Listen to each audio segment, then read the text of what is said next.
Le imprese artigiane sarde sono pronte a cogliere la sfida della transizione green. Già ora in termini di processi produttivi sono quelle che hanno un minore impatto ambientale in termini di emissioni e sono certe che l'efficientamento energetico e la riduzione dell'impatto ambientale sia un must per il prossimo futuro. In Sardegna è sempre maggiore la richiesta di personale green da parte delle imprese che hanno accettato la sfida alla transizione verde per combattere il caro energia e per utilizzare in modo efficiente le risorse energetiche. A dirlo Confartigianato Imprese Sardegna, il cui ufficio studi ha appena pubblicato un report sulle assunzioni con competenze green sulla base di dati Unioncamere ANPAL e Excelsior 2023.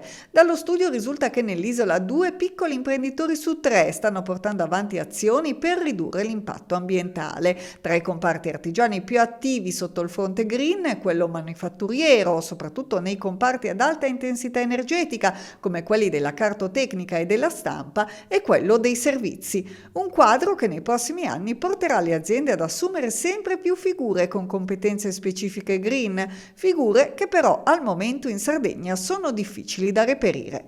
Al momento sono circa 8.000 gli addetti che le imprese sarde cercano con alta specializzazione in tematiche green e di transizione ecologica, appunto, ma hanno difficoltà serie a reperire nel mercato del lavoro.